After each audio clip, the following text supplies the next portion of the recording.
Good evening, everyone. First of all, from Team MahaIP, I welcome respected dear friend Dr. Chandramohan sir, who is Professor and Head of Pediatrics at AIMS Patna. He is today's guest panelist.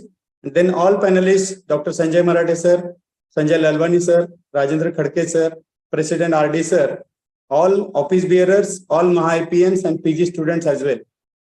This immunization dialogue is an idea put forth by President RD sir, and it is very well supported till now by Dr. Sanjay Lalwani sir, Sanjay Marathe sir, Rajendra Khadke sir. So till now we have covered many interesting topics in vaccinology with great response to all webinars. Today we have came up with interesting topic, that is changing trends in vaccination at national level. And to discuss all these issues which we face, we have the galaxy of experts, that is Dr. Chandramohan sir, then Dr. Sanjay Lalwani sir, Rajendra Khadke sir will be moderating the session, and Dr. Sanjay Marathe sir is also one of the panelists. So today's for delegates, you should attend the session till end, because MMC has granted 1 MMC point for this webinar. And today's MMC observer is Dr. Satish Patil, who is senior ophthalmologist from Nasik. So now I request Dr. RD sir to enlighten us more on this session, and also to talk about all guest faculties and panelists also. Over to you, RD sir. Thank you, Amol. And it's really heartening and a pleasure to welcome my colleague from CIP 2022 and 2023, Dr. Chandramohan, Professor Dr. Chandramohan. He is our guest faculty today and esteemed ACVIP member. Our panelists, who are really who's who of vaccinology on national forum, Dr. Sanjay Lalwani, who is my very close friend, Dr. Rajendra Khadke and Dr. Sanjay Marathe. These people are really encyclopedia of vaccinology, and they have imparted a great knowledge and basics of immunology and vaccination. Friends, it is really pleasure to have this 7th episode of Immunization Dialogue. And we have learned so many things. Probably Dr. Sanjay Lalwani, Dr. Sanjay Marathe and Dr. Khadke will completely train us in vaccinology by the end of this year. Another 3 episodes are going to be there. And we had other stalwarts like Dr. Kasi sir, Dr. Nitin Shah sir, Dr. Vijay Evle sir, and so many as a guest faculty. And in this, towing this line, one of the guest faculty is Dr. Chandramohan sir. Sir, you have to keep up the track record of Kasi sir, Dr. Vijay Evle, Dr. Nitin Shah sir. And I am really thankful to Dr. Sanjay Lalwani, Dr. Sanjay Marathe and Dr. Khadke, who are taking lot of pains, efforts. These people are not having enough time. Last episode, the CCIP module completed just 2 days prior. And I said, we cannot miss a dialogue in any month. So they did it on my insistence in 2 days. And Dr. Sanjay Marathe prepared all the panels, and it was a wonderful session. So we'll be having 3 more sessions with the help of all these 3 giants, and they will suggest us the guest faculty for every episode. And we have got very important topic by Dr. Sanjay Lalwani to tell us, and he is really knowing inside out of the national scenario of vaccinology and where it is going to take. And what topic he has chosen is wonderful, and who else can elucidate us on this recent whatever trends are going to be there in national level in vaccinology and immunology. And we have seen how the discussions from basics to DM level are going in vaccinology by Dr. Khadke, Dr. Sanjay Marathe and Sanjay Lalwani. With this, whatever heartfelt words for these 3 giants and all the guest faculties, I hand it over to Neha, who is looking after today's session. And I will request, already Dr. Chandramohan Kumar has been introduced, and I will request Neha to conduct the further session. Thank you so much, sir. Now I will request Dr. Amol sir to please introduce.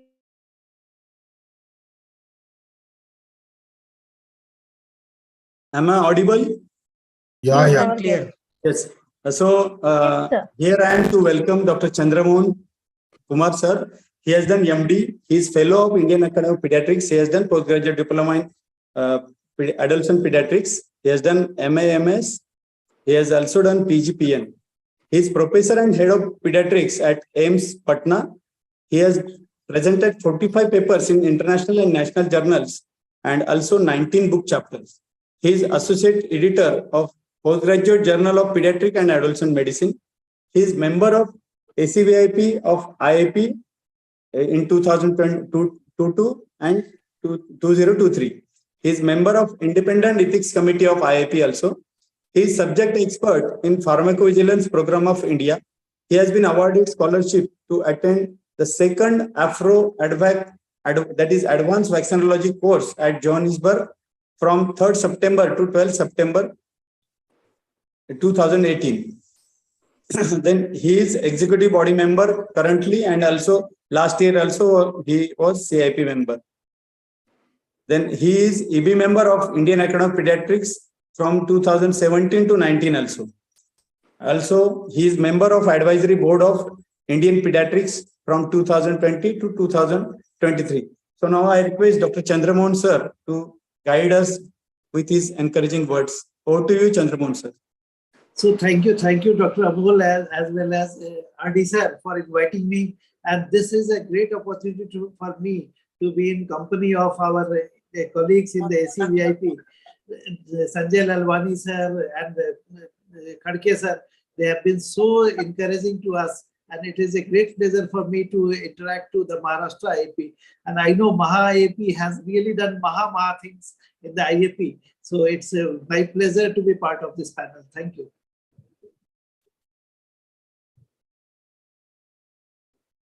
Over to you, Neha. Neha is probably slight connection is unstable. Neha, yeah, you are back. Unmute yourself.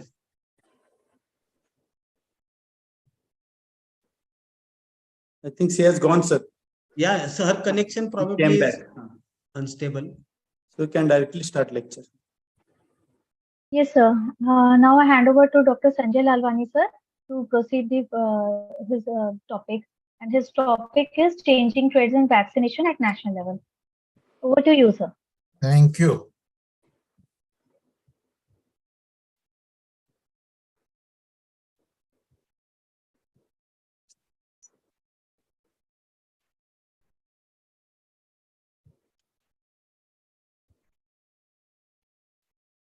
I hope the screen is visualized by all. I think in Yes, next sir. 30 minutes, I'm just sir. going to take you around what's happening across India in the trend of vaccines. I must thank the state immunization officer from Pune to give me some data, which is from the government domain. Now look at what's happened in the national program. From 1985 to 2010, that's 15 years, you had only 4 vaccines.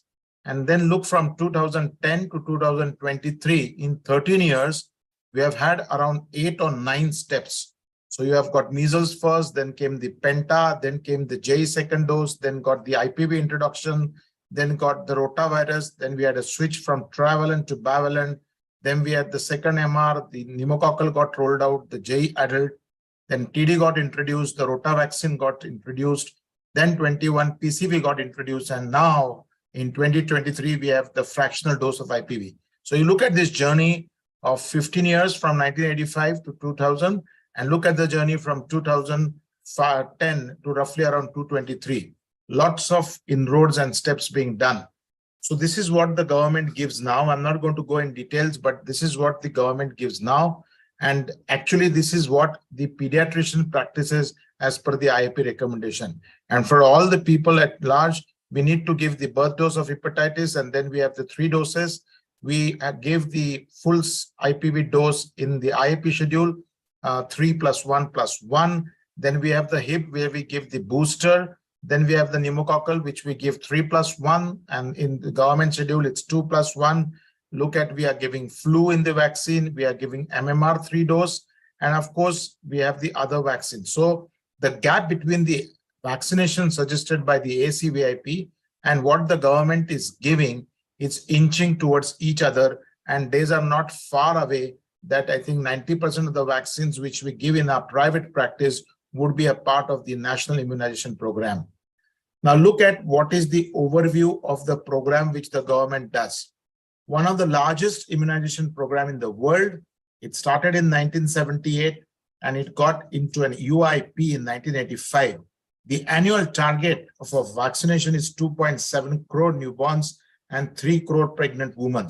Look at the number of sessions. 1.36 crore sessions are planned by government per year, and it's vaccine against 11 preventable vaccine preventable diseases and 1 subnational J. And we have 30,000 cold chains which are there in that vaccine. And we were to eliminate polio in 2014, and 2016 we were eliminating the maternal and neonatal tetanus. Now look at the full immunization coverage, the HIMS data from April to March. Now, if you look at 2021, it was 87 point roughly. It grew by % to 88. And look at what happened in last 2022. It's gone up by 6%. So that's 94% coverage, which we're looking at. You look at the routine immunization monitoring in India over the last 1.5 decades. In 2011, 61% had full immunization, 32% had partial immunization, and no immunization was 7%. And look, in the last few years, 86% of them have got immunization. Partial immunization has been 13%. Now, please monitor, we as a pediatrician only vaccinate less than 5% of birth cohort. 95% of the cohort comes from the government program, and a big applaud to the government immunization schedule. We have been actually inching towards covering all in the country. Now look at what is the HMIS data of pentavalent first dose taking. In 2021, it was 87, 21-22 was 88, and 22-23 was 96% for the first dose of coverage. Look at rotavirus vaccine first dose uptake. It's roughly around 95% because it's this year. But you look at rotavirus third dose, the coverage drops down by 1% or so, and it becomes around 93.5%. Look at the PCV. When it was introduced in our country a year and a half back or 2 years back in a phased manner, the coverage for the first dose was 82%. And the coverage for the booster, which is given at 9 months, signifying that when you introduce a new vaccine in any of the national immunization program, we must look at the coverage, and the coverage drops down subsequently for the additional dose. And I think that's the area where actually the government officials and the immunization program officers are really working into it. Now, why did they introduce a third dose of fractional IPV? In November 2020, the SAGE recommended 2 doses of IPV at 6 weeks and 14 weeks in a 14 weeks and a 9-month schedule. September 2020 recommended a review of schedule.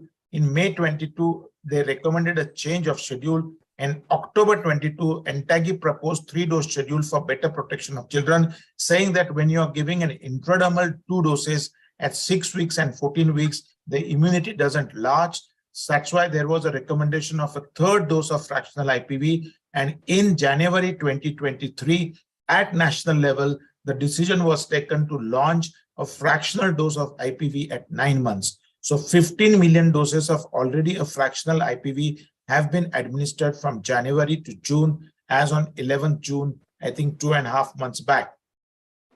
Now, what are actually the government challenges in immunization program? Now, if you look at this slide properly, what has been the impact of COVID-19 pandemic sessions in India?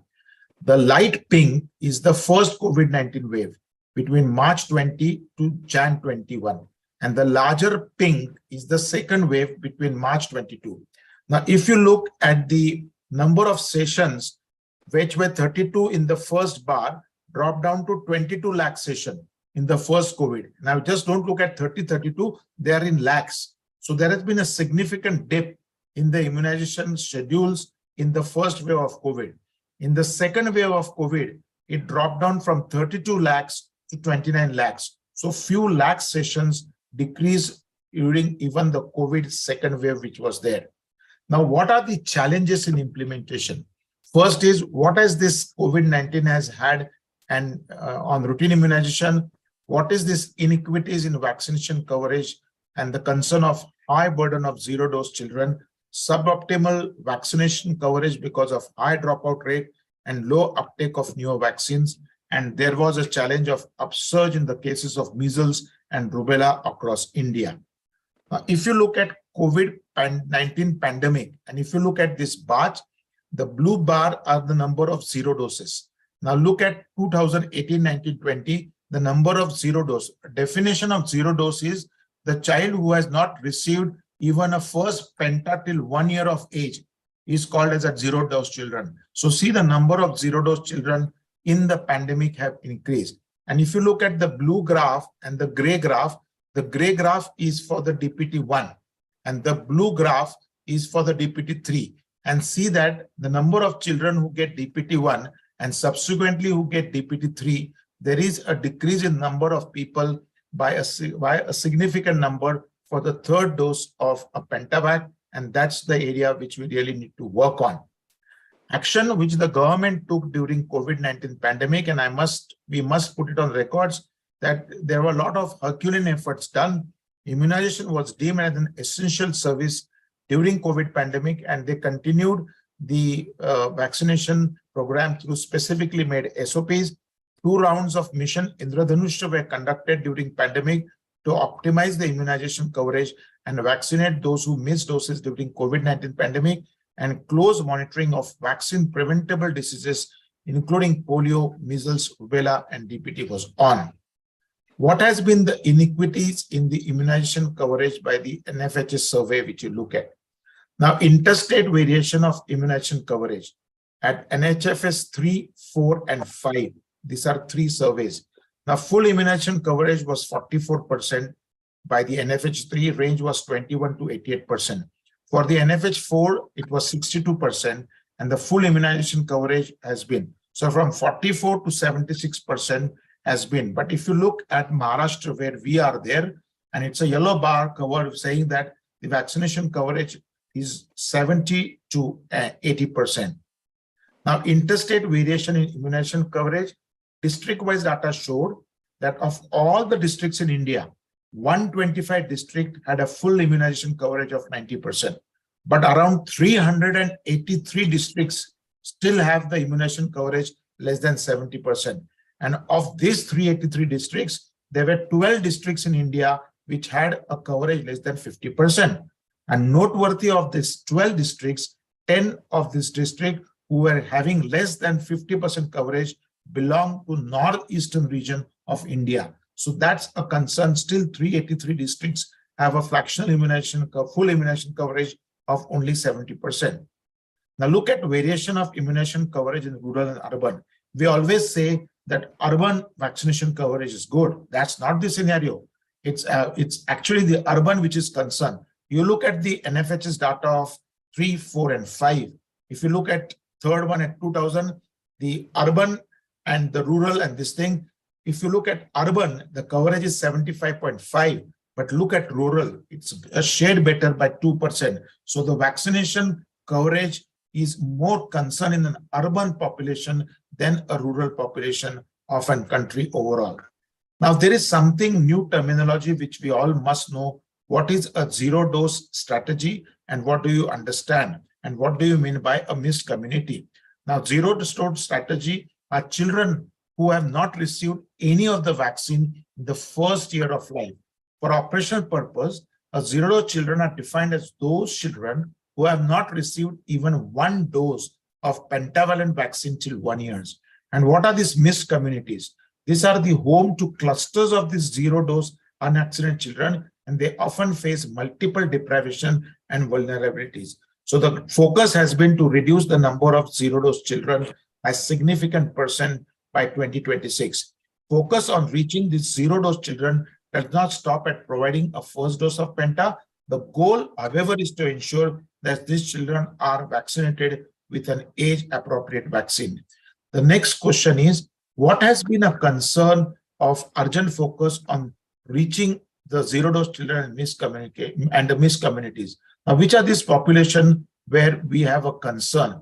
Now, if you look at this, there is urban slums and peri-urban population, undeserved population, migratory population, tribal population, a pocket of vaccine hesitancy, and hard to reach population. So there is inadequate access to basic services in this area water, experienced early childhood nutritional failures linked to a high risk of morbidity and mortality, and recurrent vaccine preventable diseases like measles outbreak which occurred. Now, if you look at the zero dose strategy and where are these children? Now, if you look at this, the Uttar Pradesh district, Bihar, Rajasthan, Madhya Pradesh, Arunachal Pradesh, Meghalaya, and Maharashtra. So we come from Maharashtra, and I think zero dose, where is the concern today? Now, the blue one is selection from a coverage perspective. That means the coverage is less, and those are the districts in these 4 states. Which you look at Arunachal Pradesh and Meghalaya, they are from the equity perspective. But sad state of a progressive state like Maharashtra, 4 of these districts are from urban slums, and Pune and Mumbai and Nasik, and these areas come in those population where the coverage is a concern today.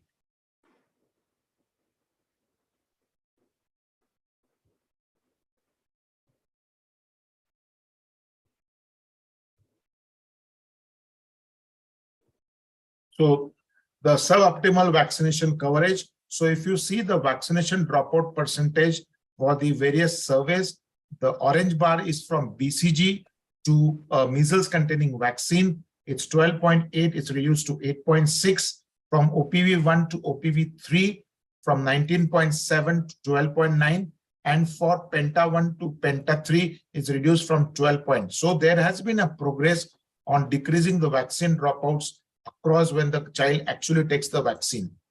The next big concern which we all faced was upsurge cases of measles and rubella.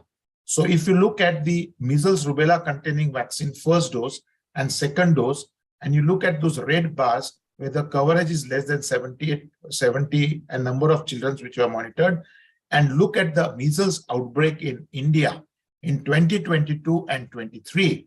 22, as on statistics, there were 744. The upper belt is very thick. Look at what's happened in 2023. It's upper belt. And if you look at Maharashtra, it's mainly concentrated in the Mumbai and the adjoining areas where we have a measles outbreak which took place. If you look at this curve of measles, 67% of measles outbreak occurred from 3 states, Uttar Pradesh, Maharashtra, and Jharkhand. And what happened in 2023 when the number of cases, 59% of measles outbreak were from UP, and nearly 86% of measles outbreak actually took place from Uttar Pradesh, Bihar, and Jharkhand in 2023. Measles outbreak, what is the Indian scenario? Measles incidence in India in 2022 was 29.4 per million. 11 states were reviewed, selected on the basis of high measles incidence, and Maharashtra was one of them. Majority of the measles occurred between the age group of 1 to 4 years, and vaccination status of the cases, majority of the cases who got measles were not vaccinated or they did not know their vaccination status. So if you look at distribution of measles in those area in 22 and 23, in 22, highest incidence was 1 to 4 years. In 2023, it was 1 to 4 years, followed by 5 to 9 years. So percentage of measles cases less than 5 years were more than 50%, and below 15 years, there were around 90% of the cases which were seen. Now, vaccination status of measles cases by age, if you look, percentage of measles cases with 0 or unknown measles doses in age group of more than 12 months. In 2022, it was 83%, and in 2023, it was around 82%. Now, what has been the national roadmap to achieve the MR elimination goal of the country? India is committed to eliminate measles, which was supposed to be there by 2023, but still we have a lot of outbreaks happening. Recently recommended the following: continue implementing the roadmap and strengthen the routine immunization schedule, focus on a high district of the countries, intensified multi-sectorial coordination, participation, and monitoring, and ensure urban immunization practices.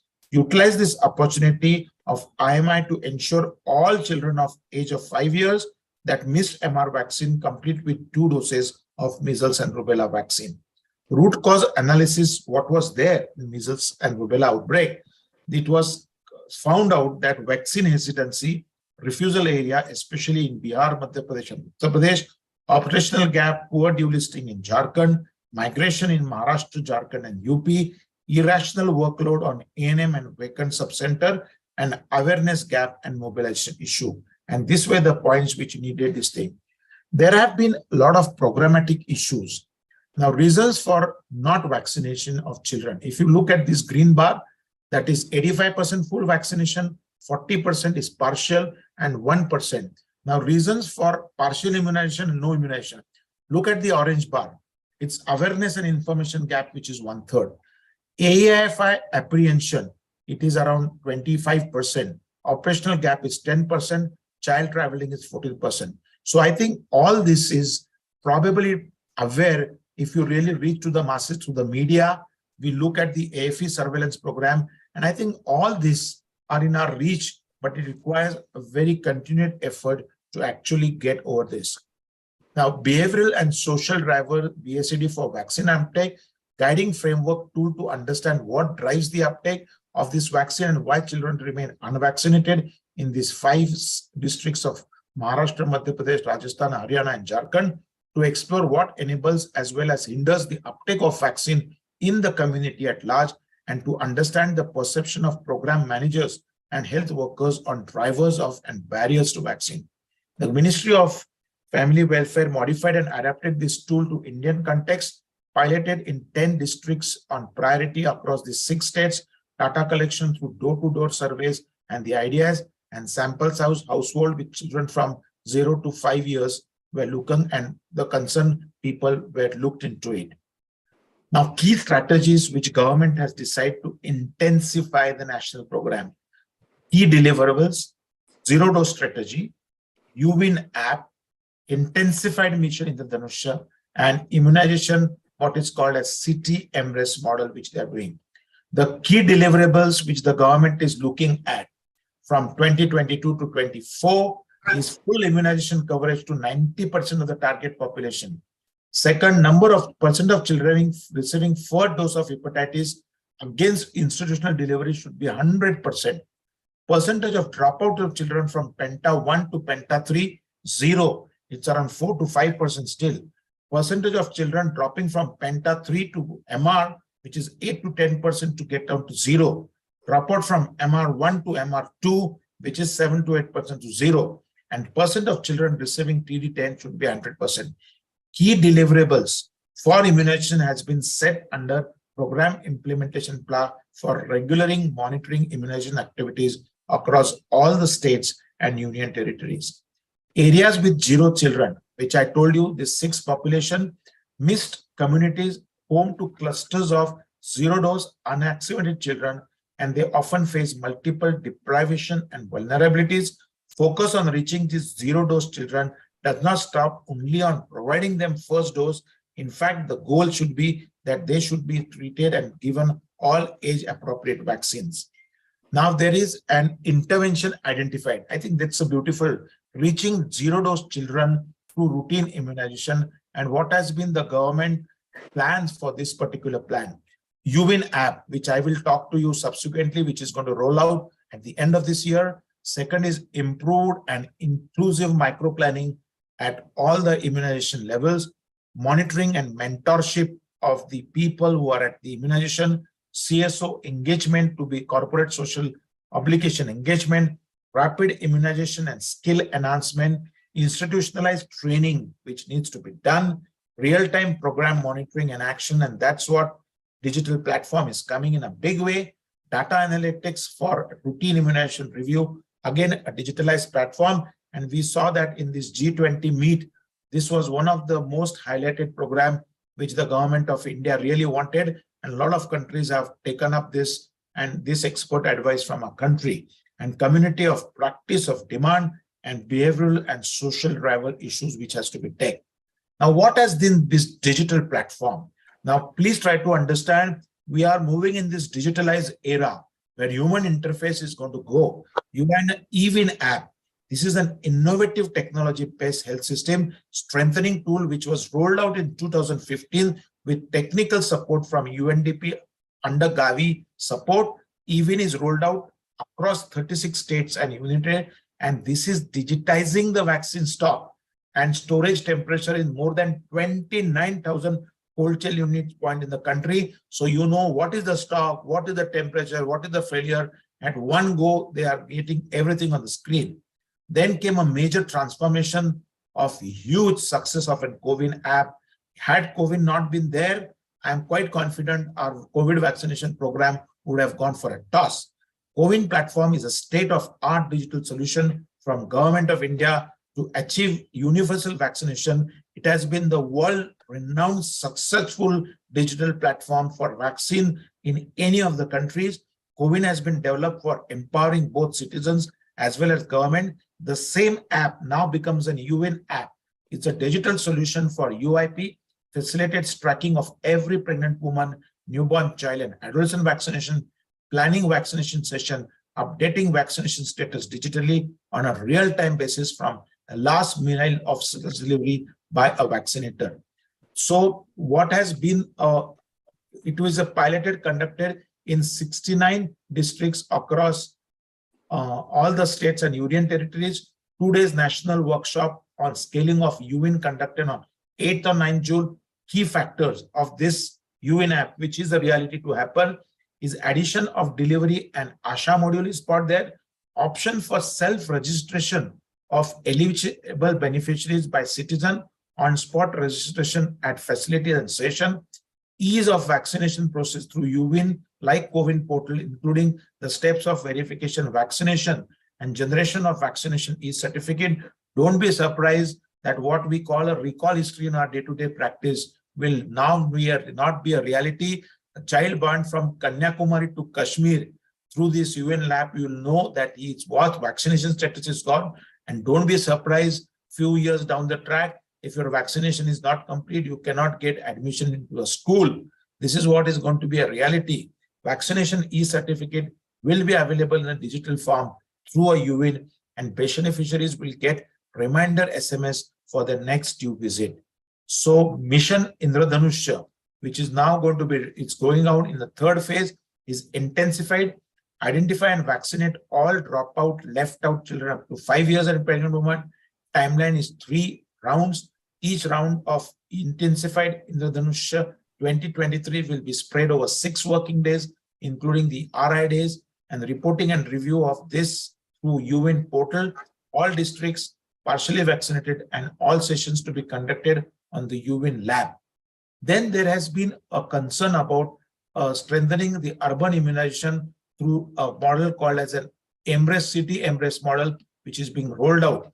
Learning from the pilot study done in 14 cities, utilized to develop framework for strengthening urban immunization. It was released in February 2022. Capacity of state immunization officer and state urban nodal officers built on key activities, and 105 priority cities have been taken up in this Embrace model. Now, what has been other strengthening the immunization? Reporting of the adverse drug reaction monitoring centers with 700 medical colleges. I think it should be 1,000 in next 2 years. Functional signal management system for vaccine in place. Quality management system for AE5 surveillance is being implemented in states and districts. Quarterly ranking of states according to AE5 surveillance performance indicators. Quarterly review meeting on state AE5 surveillance. 4 meetings of 6 to 8 states per meeting. 27 states have been covered. Facilitating integration of SafeVac into UWIN. Sentinel surveillance study. Adverse events of special interest. 16 Sentinel sites have been identified, and a regular pharmacovigilance partners meeting will be held. Way forward, what is government looking at? Achieve measles and rubella elimination, sustain polio elimination, real-time tracking, and that's going to be a game changer of beneficiaries due to a vaccine through UN lab. Monitoring the coverage of new vaccine. It is very important that when a vaccine is introduced, how far is the coverage? Reaching a 0-dose children, which is absolutely a central focus, and strengthening, monitoring, evaluation, and a review mechanism. And last, before I close, our center at Bharati Pune has been awarded an ICMR Center of Excellence of Clinical Trials in India just 2-3 days back. So I think that's the way we are going to look at it. I am very fast, I'm sorry, but I had to give you that what we pediatricians contribute is a tip of the iceberg. Look at the program the government is rolling out. Days are not very far that we will have full practice trends is going to all change in years to come. And I think we need to modify our way of practice and learn new things in our years to come. Thank you. Thank you, Dr. Sanjay Lalwani, sir. That was a very detailed and wonderful presentation.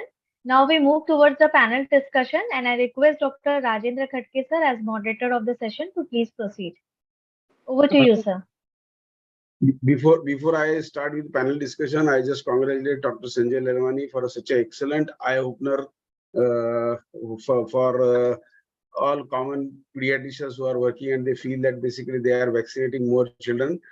And it is the percentage of children which are being vaccinated in private practice is only 5%, and 95% is being taken by the government, which is really awesome. And now most of the vaccinations in our setup is basically being replaced by a government vaccination, irrespective of the cost which is to be borne by the parents and others. So everybody feels that basically the government vaccination is better. And the only question which I just wanted to ask Lalwani sir is basically we had something like this app way back as a MCH universal code application, which was launched way back, and it was said that basically even if you are practicing in private practice, you are supposed to get that code from that government PSCs or sub centers or health centers. And unfortunately what we observed was कि आज तो वो server down है, उसका number मिल नहीं रहा है, UID मिल नहीं रहा है, तो वो UID का स्टैम्प हमने बना के वो बाद में बंद हो गया सर वो. Sir, so I just hope that this doesn't happen again with this UIN app also. I can tell you personally, with the success of the COVID app, which we all have seen, and with the efforts being done by the central government, whatever transformation, I think the digital platform transformation, in fact, is far better than even in the westernized country. It's the size of population. And I'm quite sure days are not far that most of us will be 10 years from now. Watch out, we'll all be having digitalized immunization cards, and days are not very far, sir. They have been working on it. So I just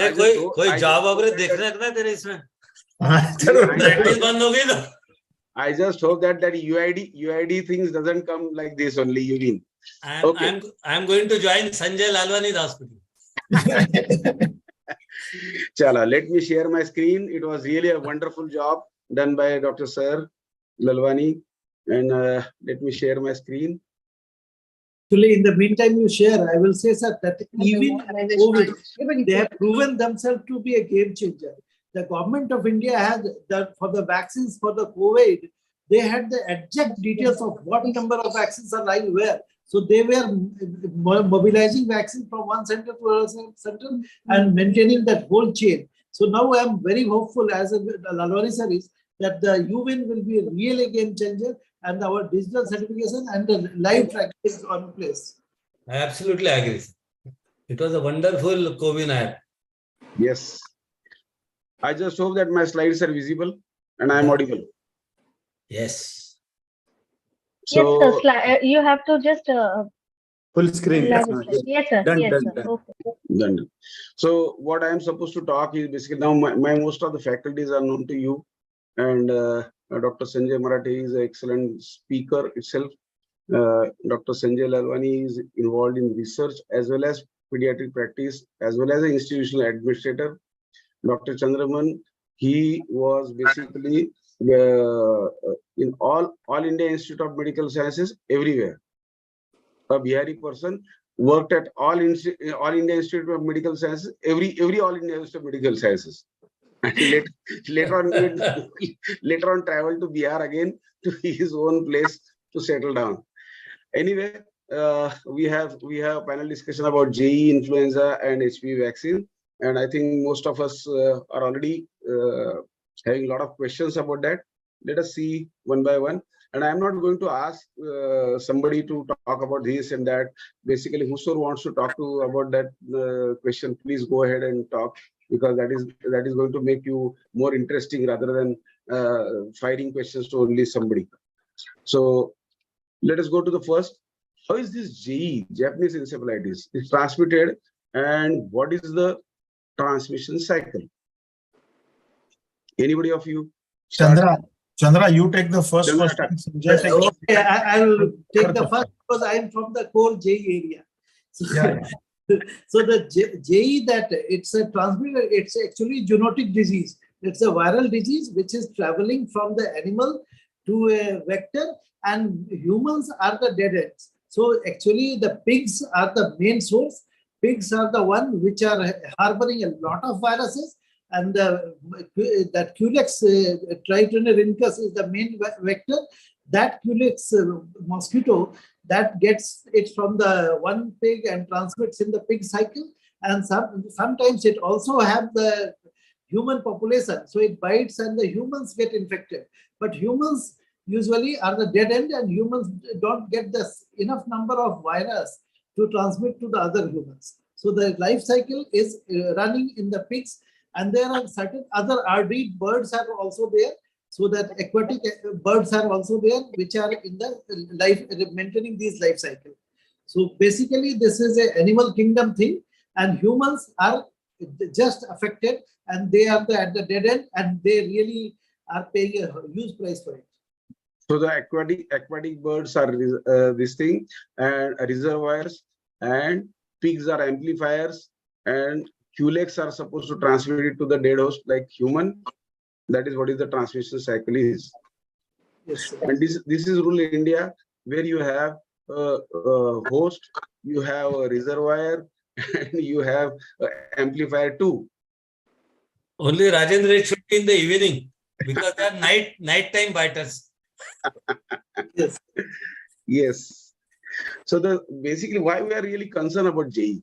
We are concerned about JE because basically JE occurs in 1 in 250 infected children or infected people. Sir, may I come in, sir? At this point, I will also like to inform that recently there is some change in the epidemic proportions, like particularly in the Bangladesh, where pigs are not there, because being an Islamic country, the pigs are not there. But still, That question is going to come. So, that question is going to come. Okay, sir. So basically, why are we really discussing about JEs? 1 in 250 infected people would get a JE, and the disease outcome is very bad. 30% would die, 30% would have residual difficulty, and almost 40% would recover. So it's a dreadful illness, and we have a vaccine which is very, very cheap. And why we should not rationalize to all that we'll discuss in next slides too. And human to human transmission is possible. When we are saying that basically we have a pig, we have amplifier, and we have a person who is having JE. Now why human to human transmission is not possible when a mosquito bites to human and gets bites to other? Rajendra, this is what I can extend what Dr. Chandramohan has already said. The humans are the dead end host, and they have a very poor viremia. So even if the mosquito will bite, they will not carry the viruses to other animals. So human to human transmission is almost impossible. But they have to go and circulate with the animals like pigs and birds and all that. So if you get a disease, it is not going to get transmitted to the other person like any viral infection which is transmitted through the oropharyngeal route. JE animals, see, I have searched in many things. It is mainly the vertebrate animals. And predominantly it is the pigs and birds. And you have said any insects other than mosquitoes. See, there are so many species of Culex, you cannot even pronounce them. So I could pronounce only 2 out of 23 because it was related to the name of a god, Vishnu and Pseudo Vishnu. Otherwise, it is practically impossible even to pronounce the words. And the most common, I think we'll have to keep a book in front of us and read that name of the Culex species, which is the most common, which is transmitting JE. Yes, so I think there is no any other animals than what pigs and other vertebrate animals. But I think pigs and vertebrate animals and birds, these are basically continuing with their cycle. And Now accident, we don't have pigs in Pune. We don't have water bodies in Pune. We don't have those reservoirs in Pune. Still, we are having Pune as an endemic city. So we have to think that basically there has to be some other reservoirs Yeah. and other mosquitoes which might be transmitting this JE to the others. Otherwise, Pune is otherwise a clean city. Why should there is no dukkar? The concern is, if you look at the endemicity of Japanese bee encephalitis, number of districts who have been declared endemic by the government authorities have increased fourfold. And as of latest, I think 50% of the districts in India are now told as endemic. Now, if you take Maharashtra, from 42 districts which we have, if I'm not forgotten, 26 of them have been endemic. And the number is going because the disease is not now a rural, but it also getting urbanized disease. Days are not far when the government will declare the whole country districts endemic. Wait for some time, because the disease is not now prevalent to those 4 or 5 states where predominantly down south and Uttar Pradesh, especially Gorakhpur, where it was a big concern. But I think Pune, you look at Japanese bee encephalitis vaccine. The pediatrician uptake of Japanese bee encephalitis vaccine in last 3 years into their day-to-day office practice has certainly, there are a lot of pluses and minuses. Who is the one? Who is the traveler? Who is my neighbor? Is from the adjoining districts. There are a lot of unanswered epidemiological questions which actually require. So this vaccine, the propensity of endemic, now that government has declared it as an endemic, but the J is not a part of NIP program in Pune, but it is a part of NIP program in I think Nagpur area, and that area, J is a part of the government program. So I think there is still a lot of clarification on those grounds which is required. So regarding this, there are two aspects. One, the Maratha sir was discussing that the changing epidemiology now, that ducks and chickens, they have also been implicated. So that is again starting a very dangerous point. And I was going through the data in 2017-18, 28 cases were reported in Maharashtra, and out of 28, 21 were from non-endemic districts. So the district endemicity is now increasing, and as Sir has told, more than 300 plus districts in India has become endemic. So the 368. Yes, 368 districts. So now it's and only 1/10 of cases are reported. So we can easily presume that 10,000 plus cases are happening every year in India. So the current status is 368 districts are already declared by the government of Maharashtra, government of India, that these districts are endemic, and there is a national immunization policy, and a live vaccine is given there.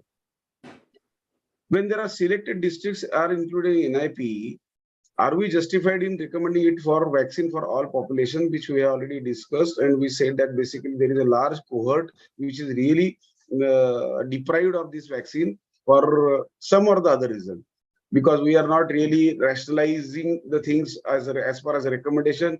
Dr. Marathe was there in ACIP, Dr. Sanjay Lalwani is esteemed faculty in ACIP, Dr. Chandramohan is in ACIP, and we had been always discussing that why not this a cheaper vaccine with such a high mortality and morbidity should come in a day-to-day practice.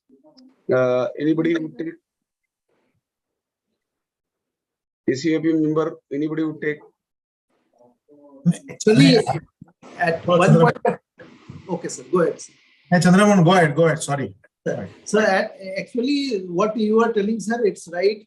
Gradually, the government of India is increasing its ambit, and as 368 districts have already been incorporated, I believe in another 2 to 3 years, this may be involving all. And not only that, in 30 plus districts, the adults have also been immunized. So the government is mindful of it, and we in the ACVIP are always knowing the dangers of it. So in the one-to-one practice, in pediatric practice, we are allowing the practitioners to continue with the vaccination.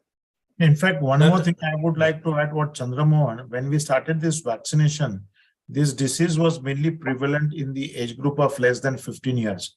But now with 360 plus district endemic and it's a vaccination program rolled out in few districts, there has been an epidemiological shift of the JE from a pediatric population to adult population.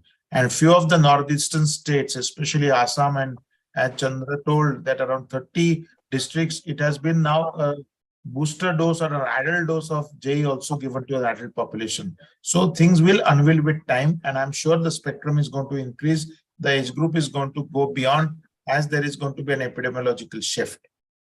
I have a point.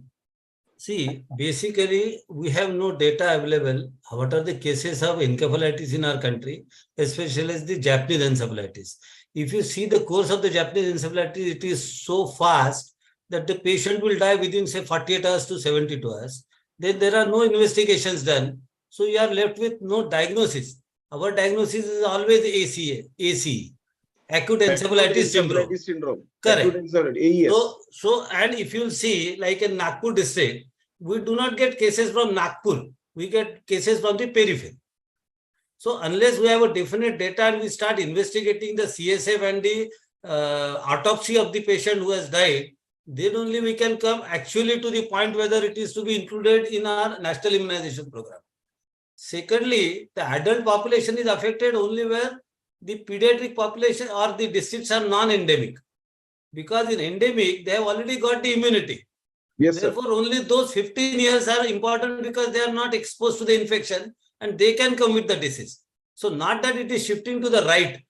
It is basically somebody who is coming from outside or it is a non-endemic area, you get more cases in the adults. So if endemic areas are properly vaccinated, there will be no adult patient in that area. So it is very difficult to say whether we should include it in our national immunization program because the financial burden will be huge and percentage of inapparent to apparent is 1:250. Yes, sir. So we do not know really where it is coming from. Can we really eradicate it? No, because there are other hosts. The cycle will continue unless you are immunizing everybody. The whole cohort, birth cohort, the huge involvement of the finances. So we always use these words as control, elimination, eradication, and extinction. Can anybody really tell me what do you really mean by control? What is elimination? What is eradication? What is extinction? So now we say that basically polio has been eradicated. We say that maternal neonatal tetanus has been eliminated. J is controlled. And what is extinction? Actually, extinction is a process where that virus is not wiped off of the planet Earth. So it's not present either in the community or even in the laboratories. So particularly that one virus, that influenza that causes the Spanish flu in 1819, that same virus is not being found now. So this is told to be extinct. So that is the only example. Others, the only example I can think about is smallpox. Yes, smallpox. It's still in the Atlanta, sir. It's in the lab. It's still there. Yeah.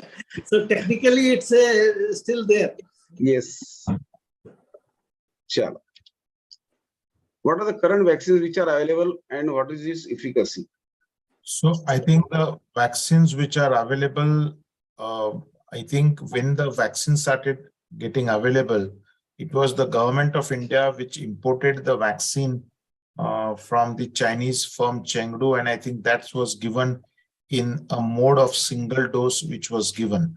But now we have 2 or 3 Indian manufacturers which have the standards inactivated SA1442 model, and I think on the screen on the left side is the GIV, which is from the inactivated SA1422. Then we have the Genvac, which is from the Kolar strain. Now, both of these vaccines, both of them are Indian manufacturer. The GIV probably has the dose which is different for the population less than 3 years and more than 3 years of 0.5 ml and 3 microgram and 6 microgram.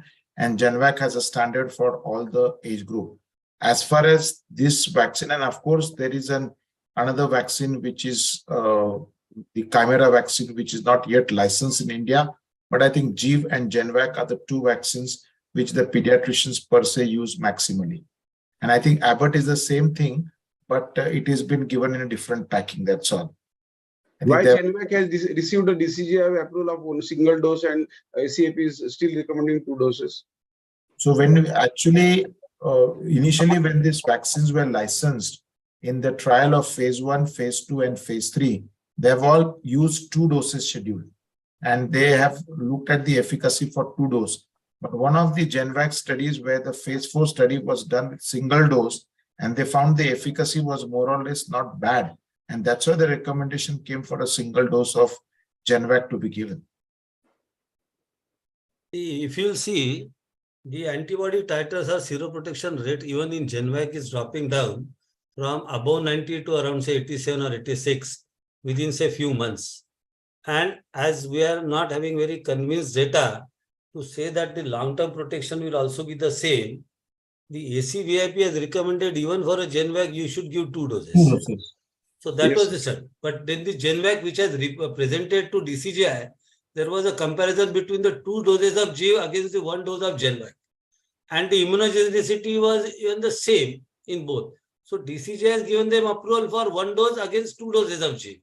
But ACVIP at that time thought that this is not an adequate at present before we get the adequate information. So ACVIP says till present we'll give 2 doses and we are not very sure about the boosters when it should be given. So it was not the final say, but at that time, whatever the information was available, the ACVIP has recommended 2 doses for both, and they said we are not sure when the booster is required. In some Yes. other countries, they are giving boosters after 5 years also. So Chengdu Institute, so we have one live vaccine which is used in National Immunization Program, and we have 2 vaccines which are killed vaccines which are used in private practice. And this live vaccine is produced by Chengdu University, and the dose is from 9 months and 15 months, 2 doses given subcutaneously because it is a live vaccine. Marketed only, not marketed as for the private practice, it's only in government India, and the efficacy is only 60 to 70%. The most important thing which we really want to see is basically side effects of this live vaccine, because it was given in the campaign mode in 1996. And a lot of children were vaccinated with this live vaccinated vaccine. And we have seen a lot of unrelated deaths or Guillain-Barré syndrome with this live vaccine. But still, it was retrospectively said that basically this is not related to the vaccine per se, and we are continuing with the vaccination program in National Immunization Program. I had an opportunity to see one Guillain-Barré syndrome, and I have an opportunity to see transverse myelitis after the vaccination of a school-age child. But I don't know what decision later on we showed. But everybody was worried, and for the first time, the immunoglobulins were flown and which were given in Medical College Aurangabad. Now we have to do these 2 pure killed vaccines, and we use it and 1 year to 3 years, 3 micrograms, and about 3 years, 6 micrograms, which has been already said by the sir. And this polar strain, 2 doses were recommended by ACIP, and this is given approval for 1 dose, and the seroconversion is almost 90 to 93%. Any new advances about GE? I think Sanjay has already said that this is a chimeric vaccine which has been licensed in Australia and in some other countries. Unfortunately, even in India, it is not yet available. So there are 2 things. Immunejev, I think it is from Sanofi, and another one is Chimeral Vax, JE. The one which is DNA multivalent vaccine, I think it is not available anywhere. It is still in the progress. And this only the one which is available in Australia should come in our country, because this is fairly a good one, having good vaccine efficacy and a safe one also. Marathi sir, basically, to my all esteemed audience, what do you really mean by Chimera? Though we have revised it in at many sessions in basic immunology and basic vaccination, this thing, what do you really mean by Chimera, and how the vaccines are prepared by Chimera? If you are going to Singapore, then it is very easy to know what is chimera. See, this is basically the antigen is bound to an say yellow fever core antigen, which is highly immunogenic. So you will get immune response even to the fragment which you have attached. It is like a sandwich. It is like a sandwich, and where you get advantage of the outer layer, and the inner coat is also getting good immune response. So it is a chimeric. Yes. It's basically a Greek monster. Yeah. Greek monster with a face of lion and a body of a bull and tail of something like this. That was what was told by Manish few years back. But this chimeric vaccine, actually, this is from the India eastwards. It's Thailand, Malaysia, everywhere it's licensed. I'm wondering why India, they are not doing trials and not introducing it.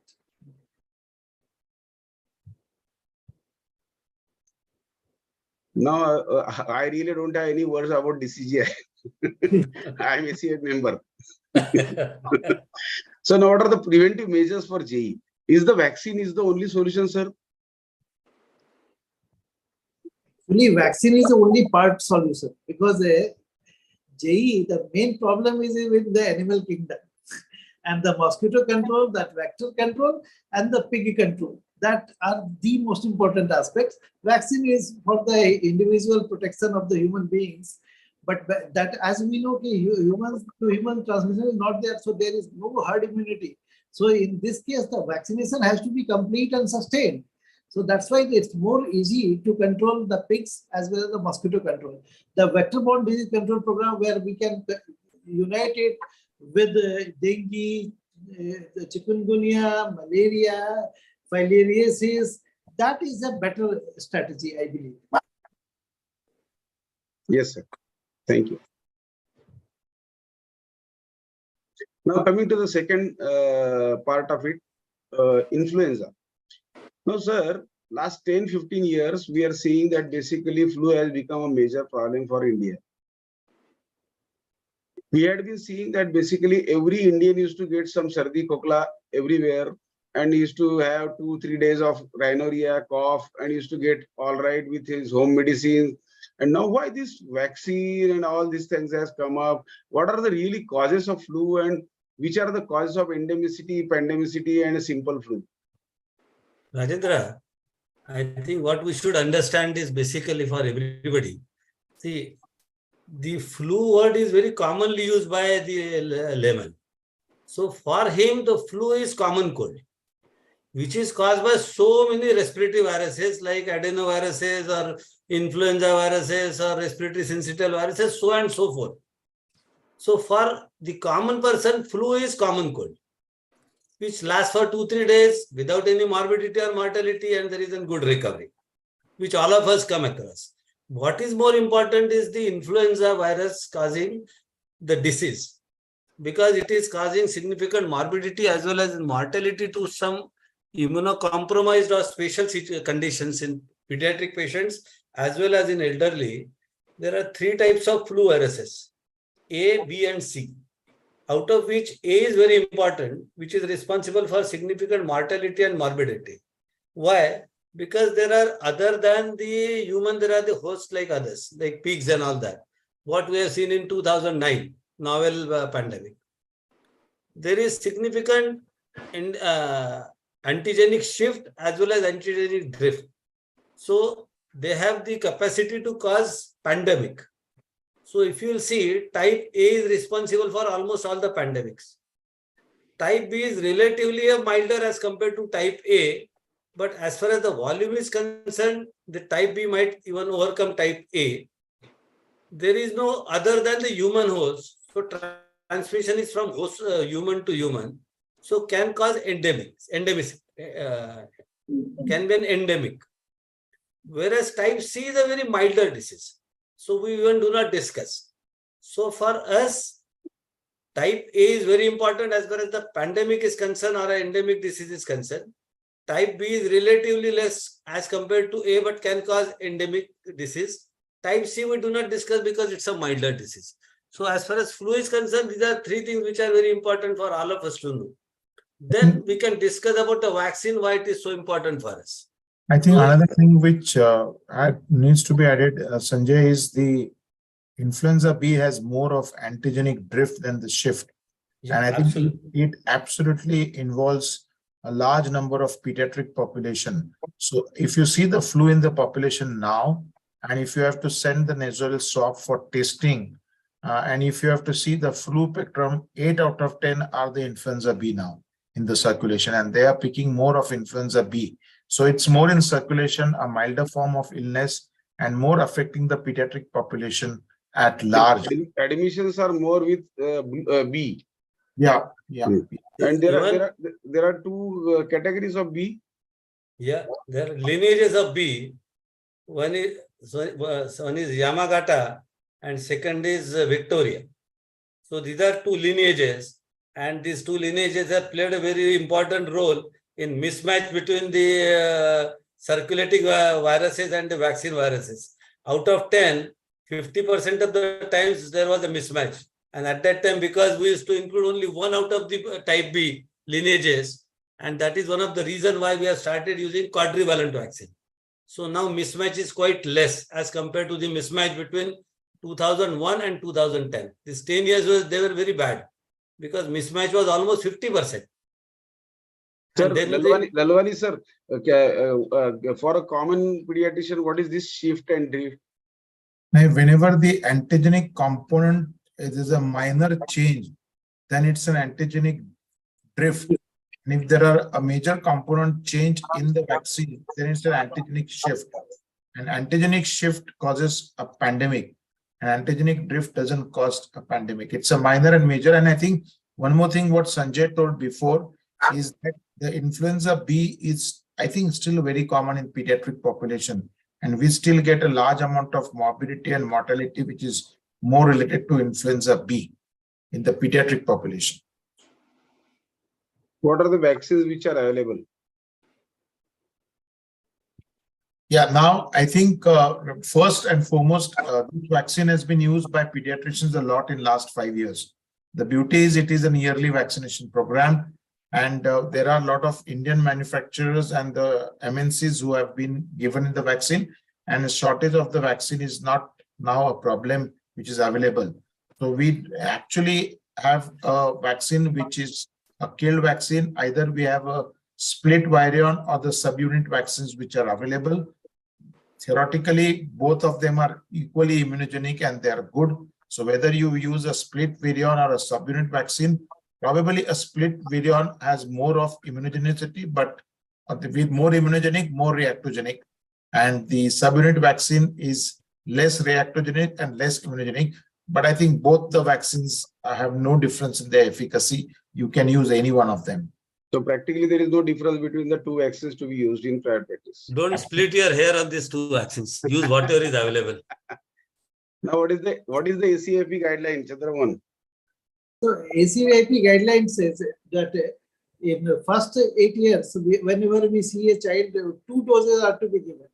Okay, so that in the 1 year, and then in the first year it's 2 doses, and then annual ritualized 1 dose is to be given. So that is the guidelines for us. And the whatever vaccine is available, you have to give that. And from the next year cycle, you should try to give it a pre-monsoon. That is our guidelines. And above 9 years, only single dose. Above 9 years, annual single dose. If you give 1 dose and continue with the single dose per year. So. What is the ideal time when we should really use a flu vaccine, influenza vaccine? So in India, the ideal time is pre-monsoon. That is the month of May, April or May, where the southern hemisphere vaccine is released, and the monsoons are the mainly periods. From May to August is the main period of flu in India. So we are preferring the May vaccines. Overall, basically, the efficacy of the vaccine remains for 6 to 9 months. So if you give a vaccine in pre-monsoon era, then basically probably we are covering monsoon as well as winter. Yes. Which are the outbreaks? Absolutely, absolutely. Which Yes. are the outbreaks? Yes. So India lies in northern hemisphere. Still, we are recommending it south hemisphere vaccine. For that, you have to understand that though WHO has, or the world has put us in the northern hemisphere, being a tropical country, most part of our country behaves the southern hemispheric type of vaccine. So practically speaking, 80% of our country follows the southern hemispheric pattern. Few at the you can say extreme southern states, they will have little later peak, and the northern states will have they will behave like a northern hemispheric vaccine. So practically speaking, and even the WHO has classified us as an southeast zone for influenza transmission. So for us, most of us should follow the southern hemispheric sense or the vaccine to be used in our practice. Very few people should use the northern hemispheric in their part, because they will have their peak of the influenza during, say, January, February, March. That time the northern hemispheric vaccine is available. So even if we are put into northern hemisphere, we should, most of us should follow the southern hemispheric strain and the pattern of the southern hemisphere. So what is this GISRS? This is global influenza Response surveillance Surveillance and response system. It's a WHO governed the huge system of almost 140 centers across the world. And there are few centers, 5 or 6, they are basically the moderators in having the surveillance over these 140 centers. Their role is to collect the different viruses circulating in their areas from the northern hemisphere and the southern hemisphere. The aim is that they will identify which are the newer viruses circulating in the influenza. They will find out whether there is an antigenic shift or antigenic drift by studying it. And ultimately, they will give a seed to the pharmaceutical companies to prepare the viruses depending upon the most common viruses circulating in that area. So if you will see, a southern hemispheric vaccine and a northern hemispheric vaccine is basically a seed which is given to them through this GISRS. And we get the southern hemispheric vaccine usually around, say, April onwards. The seed is given to the pharmaceutical company 6 months before. So usually in September, October, the companies will get the seed. Whereas the northern hemispheric vaccine is available now it is available. So September onwards, the seed is given to the company in the month of February and March. So whatever vaccine is available at that time is already 6 months old still. But then this is the most recent, because it will take even 5 to 6 months for the companies to prepare a vaccine. So we can say the most recent for the southern hemisphere is which is available in the September last year. So this is how the GISRS helps the companies to prepare the most recent strain vaccine, which is having a better efficacy because the vaccine strain will be matching with the circulating strains. This is what you really wanted to say. Yeah. The vaccine which is produced in February would be available in September, and in the vaccine which is going to be seeded with this will be available. So that is a northern and southern hemisphere. Yeah. Yeah, I think what we can just tell the audience at large from a Maharashtra perspective is that all of us, since there are two spheres, northern and southern hemisphere, and we must all understand that scarcity or paucity of vaccine is not there. So pediatrician, if they have to give their children vaccine in their OPD, then preferable to give a southern hemisphere vaccine, because the peak activity of the influenza is in the monsoon time. Yeah. So I think the take-home message for the Maharashtra pediatrician is preferably to give a southern hemisphere vaccine, because that is the peak activity of the flu which they can control through the vaccination program. Sir, what is the efficacy of this available vaccine, and what are the chances of mismatch? Efficacy it depends on so many factors, Rajendra. See, the efficacy of the culture-proved vaccine, efficacy on the PCR-proved vaccine, and the efficacy in the general depending upon our surveillance, that's post-marketing. See, it is usually around, say, 60 to 65%. But what is more important, many other points should be included because it is very difficult to isolate and culture them. So what is the decrease in the number of otitis media cases? What is the incidence of decrease in the hospitalization because of the flu?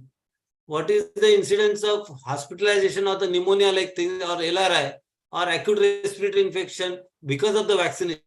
Everything should be included in this. It will give you an exact picture of vaccine efficacy. If you'll go by the parameters just by the culture proved, PCR proved, hardly there are anything where we are identifying with the culture or PCR. So for us, it is all practical experience rather than this. So technically speaking, it is 65%. But I think if you include all such things, it is definitely going to give a better vaccine efficacy of this race. What are the chances of mismatch, sir? Yeah, I think we previously we had trivalent vaccine, now we have quadrivalent vaccine. yeah. So I think I think the audience remember that 2 years back we had a trivalent vaccine which had 2 influenza A and 1 influenza B, and 3 out of 4 times what virus of influenza B was there in the vaccine and what was circulating in the community used to differ, and that's the reason they removed from a single influenza B and made it a dual influenza B, so that it became 2 influenza A and 2 influenza B. So it became a quadrivalent. After this quadrivalent, the mismatch of the B actually, but there is a theoretical possibility that you are going to have the circulating viruses 6 months in the circulation and 6 months incubation period. After that, you are going to get vaccine in the mark. If there have been mice antigenic drift, there is no issues. But by chance, if there is an antigenic shift which takes place, then those vaccines will not actually have that much amount of efficacy. Sir, we have such a good surveillance. We are giving community, we are giving industries a seed of a circulating virus. Then why this pandemic occurs, sir? Can we prevent pandemic by this influenza surveillance? So this surveillance system has been made for that purpose. But actually that is a utopian idea. And with the antigenic shifts, it's impossible to prevent. So there are all efforts made. They are collecting data, and the small drifts they are able to detect, but the shifts they won't be able to. Absolutely. No, even if they are able to detect the shift, the no vaccine can be prepared. Vaccine cannot Absolutely. be prepared in that. Yeah, that is the reason. That is the reason. To make a vaccine, it will take 6 months. Because the vaccine seed is given 6 months back. Correct. So that is the reason we cannot really control our pandemic, and we can't say that basically pandemic can be prevented by our GIRS. So if they can provide the real-time data, or within 15 days, if the seed can be formulated to a vaccine, then it will be useful. I think you should be on WHO platform. With COVID, everything is possible. After COVID, everything is possible. We should have a mRNA vaccine for this flu. Yes. RNA and DNA based vaccines. Yes. Why IIP cannot formulate universal recommendation, Lalwani sir? Yeah, I think we as in our country do not have a very aggressive surveillance system which is there, saying that what is actually a disease burden, how much amount of morbidity and mortality this flu virus actually contributes to our community at large. I think that is one which is lacking tremendously.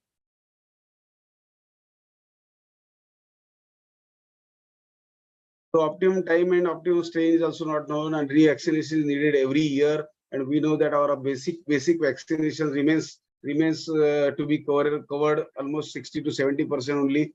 So probably that is the difficulty of IIP recommending it for almost all generations. But IIP has a strong say that basically the influenza vaccine has to be given in first 5 years, and even in elderly people. That recommendation is already there on the card, that at least up to the 5 years of age, you vaccinate with flu vaccine in first year, 2 doses after 6 months, and later on one dose every year, and preferably before monsoon. Now this is we already discussed. Infant was brought in the month of February and for a flu shot. And am I going to wait for southern vaccine? Because you have been telling me that southern vaccine is the only vaccine which has to be used in India. I think the bottom line is that whichever vaccine is available at that particular time, you inoculate, and then you probably regularize him with the southern hemisphere vaccine. So subsequent year, he can take the southern hemisphere vaccines. Yes. Doctor, I have one suggestion in this. Suppose infant we consider less than 2 years. If a naive population has come to me, I have no option but to vaccinate immediately. But suppose he is coming for the second year vaccination. He is already primed and the vaccine will be available in the month of April. I think that is the time I can discuss with the parents that a new vaccine is coming in the month of April. We can wait for 2 months and give the single dose in the month of April if he is already being primed with 2 doses the previous year. Fair. That is what Sanjay sir said. Basically, when he is coming for the first time, Yeah. you vaccinate with whatever vaccine you have available. Absolutely. And give 2 doses, and subsequently you shift it to the southern vaccine. So we can wait for 2 months in the subsequent doses. Yes, yes. Now coming to the last part of our discussion, that is HPV. And this HPV has become now very important as far as practicing pediatrician goes, because it was there for quite long time. And unfortunately, the bivalent vaccine which was available by is already withdrawn from the market because of lack of energy, lack of enthusiasm from the pediatricians and government area. And the vaccine has been already withdrawn, bivalent vaccine which was there for cervical cancer. Now, how many serotypes of HPV we really know, and how many are really important for us? I think this is the cancer which we have a virus implicated with it, human papilloma virus, which is a DNA virus.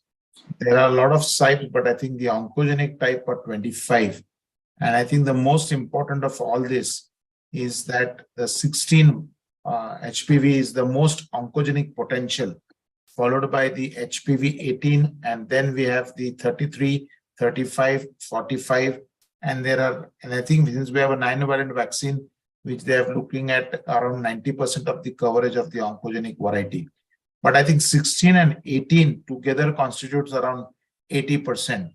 And if you look at the nanovalent, which is the HPV 45, 33, 30, they would cover around 10 to 12% extra vaccine, And I think HPV is transmitted through the genital tract, and it's usually from the males to the females.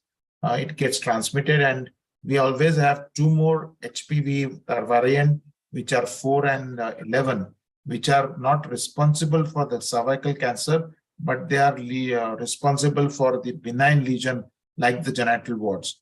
So I think most important is 16, followed by 18, followed by the other one like 45, 35, 33, and 2 of them which are in the quadrivalent and the nanovalent vaccine, which has the 14, and then those are 4 and 11. Those are responsible for the genital warts and genital transmission, with a very, very long incubation period of minimum 1.5 to 2 decades from a precancerous, from invasion to a precancerous, to an intraepithelial neoplasia, to an overt cancer as such. Do we really require a penetrative sex for happening transmission? I think that was one which I was about to say. Yes. It's very, very important to inform everybody who is attending this that this HPV is transmitted by penetrative as well as non-penetrative sexual activity. So close skin to skin contact is enough, or oral sex is another important thing, orogenital or anal. These are the few very important modes of transmission, and that is one of the reasons that condoms are not going to prevent the HPV infection. So that take-home message should be given to everybody, and do not say that this is only sexually transmitted disease. Never ever should promote this vaccine as the vaccine which will prevent the sexually transmitted disease, but the disease which is going to prevent not only cervical but so many cancers in boys as well as girls. And this is one vaccine which I always feel is a neglected one. It's such an important vaccine for all of us, and we must congratulate government for taking an initiative and they are going to introduce this vaccine in their national immunization program. So how many how many HPV infected would get a cancer, sir? Percentage wise, if you go, but most of them, even up to 95% of the patient will have normal recovery, and very few having persistent HPV infection. Means the infection which lasts for more than 6 months, then they have the potential to go for the precancerous lesion, which is classified either as CIN1, CIN2 or CIN3, or other classification is SIL1, 2 and like this. Like Yes. So if you think of even CIN1 and CIN2 can revert back to normal. Yes, sir. But CIN3 cannot, and CIN3 onwards will go for either adenocarcinoma in situ or it will go for the cancerous lesions. So reversibility is still seen up to CIN2. So there are multiple cancers which can be with HPV, vulvar cancer, vaginal cancers, anal cancer, genital warts, oropharyngeal cancers, even head and neck cancer. There is a query for that, but basically head and neck cancers also can be caused by HPV. And all of us know that 80% of the cervical cancers are caused by 16 and 18. And 6 and 11 is supposed to cause a genital wart. So basically now it has become an important vaccine for not only females, but it has become important vaccine for males also. So what are the vaccines which are available? We have Gardasil 4, Gardasil 9. And Sarvavac. And there is something which is called as Sarvavac from CSN. And this was Indian vaccine. Cervarix was there, but that is now not available, 16, 18, and where the cervical cancer was the only person. Now the licensing is different for all this. So can anybody elaborate about the licensing of this at this moment? Gardasil 4, which is available in India, it is recommended only for the females. The Gardasil 9, which is 9-valent Gardasil, which is recommended in our country as a gender-neutral vaccine. So it is recommended to boys as well as to the girls. Whereas the Sarvavac, which is recently introduced by Serum Institute of India, is also a gender-neutral vaccine, which is recommended to boys as well as girls from the age group of 9 to 26 years. So now we have 2 gender-neutral vaccines available and 1 vaccine which is recommended to the females. Maximum age group for the Gardasil 4 is up to the 45 years of age. Whereas these 2 vaccines at present, though it is recommended to the age of 26, may be given up to the age of 45 after discussing with the couple with 1-to-1 correspondence. So but for the males, for the males, the gender neutral vaccination of Gardasil 9 is not recommended by DCGI above 26 years. That's the problem. Yeah. What is gender neutral vaccination? We have already discussed. What is the schedule for HPV vaccination, sir? I think there, as Sanjay told, for the HPV 4, that is the Gardasil, it's up to 45, 9 to 45. For the other, it's 9 to 26. As on today, there has been a shift of the recommendation from 3 dose to 2 dose to 1 dose. And now the concern has been between 9 to 14 years. We have to give 2 doses 6 months apart, but I'm sure it's going to extend up to age 18 or 20. So instead of 3 dose, it will become 2 dose, 1 more. And of course, after that, you require to have 3 doses. But the move which is now coming from the African study, that even a single dose vaccine gives quite a good efficacy, provided the coverage of the vaccine is good.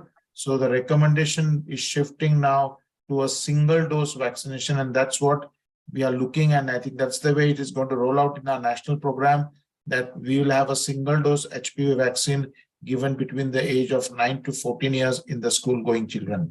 So as more and more data is emerging and more the immunogenicity data is coming out, I'm sure the number of doses are going to come down. So we, as on today, between 9 to 14, it's 2 dose, but the ACVIP will recommend from 9 to 18 or 20 years, a 2 dose instead of 3 dose. And the government program will have a single dose of vaccine getting rolled out. I think it's too complicated for the audience at large. You just can remember 9 to 14, 2 doses are now, but 9 to 18 to 20, we are shifting from 3 dose to 2 dose. And for the national program, if any child is going to take, because it's going to be a reality next 3 months or 4 months, it's going to be a single dose. Do you have Out of, really Indian? Rajendra, Yes, sir. out of 4 of us, 3 are ACVIP members. My question, how early you are going to recommend 2 doses for Gardasil 9 in the age group of 9 to 14? Because we are eagerly waiting for this ACVIP recommendation for 2 dose schedule between 9 to 14 years for Gardasil 9, which has been licensed by DCGI for 3 dose schedule. So you cannot give 2 doses of Gardasil 9 in our country if you go legally. So we are eagerly waiting for this recommendation, because everywhere in the world it's a 2 dose schedule of Gardasil 9. Fortunately, ACIP has done this job and 2 doses are recommended. No, they are not recommended. Yes. The recommendation has not come. So it has come in purple book. No, it's not there. 2 doses, sir. Only 2 doses. And now Gardasil 9, there is no recommendation by the ACVIP. It has to come in Indian pediatrics, or it has to come through this, so that we can say officially 2 doses. within a month it's coming, sir. Because 1 dose is costing 11,000 rupees. No, it is going to come. We had a meeting at NCPID and it is going to come.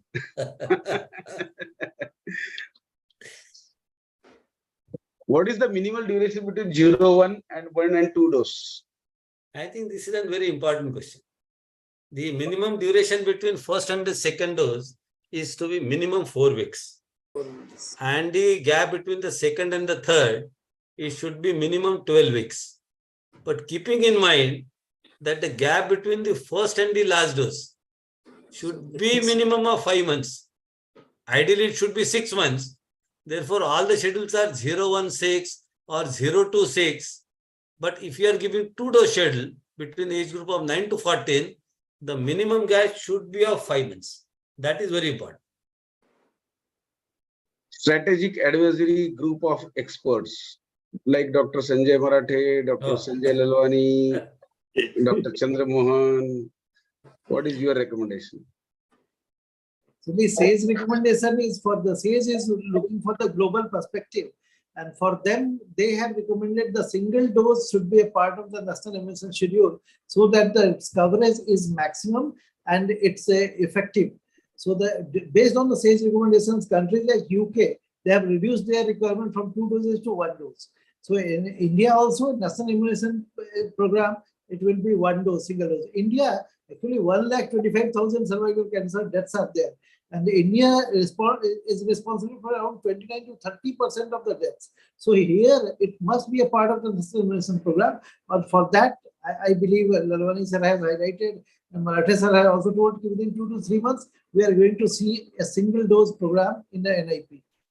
See, I think whenever we launch any vaccine in a government national immunization program, we have a policy of launching it for masses and make sure that basically it is given to the masses in selected population, and then we review and then we roll it for the national immunization program in a same manner.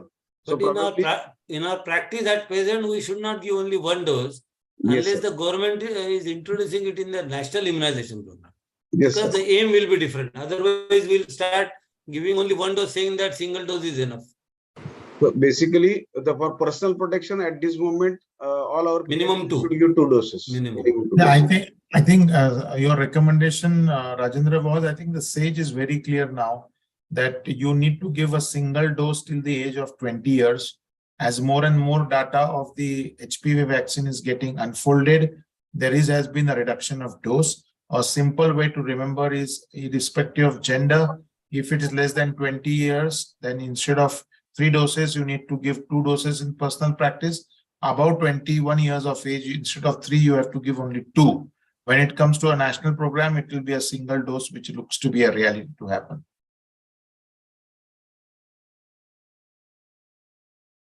Sir, why vaccine is recommended? This is a sexually transmitted disease, and why the vaccine is recommended at such an early age? Between 9 to 14 years, we don't have really a sexual debut in a. So my parents get worried. माझ्या पोरीला 9 आणि 14 वर्षाला तुम्ही ते vaccine देताय की ज्याचा काही संबंध नाही सेक्सशी, असं कसं रे? I think there are 5 distinct advantages. There are 5 distinct advantages. The very first is, this is the age where the immune response is excellent. And they have shown a non-inferiority to the age 15 years to 26 years. So immunologically, the best period to give vaccine. Secondly, because you have to give only 2 doses, it is very cost effective. The third is, you can include, because the kids are still coming to a pediatrician for the vaccine, you can introduce this as an adolescent vaccine and can be given along with the Tdap. So your vaccine coverage will be excellent. The fourth, though at present it is basically given to the girls, the boys will get the passive protection if we cover maximum girls with 2-dose schedule. And fast saving is always there.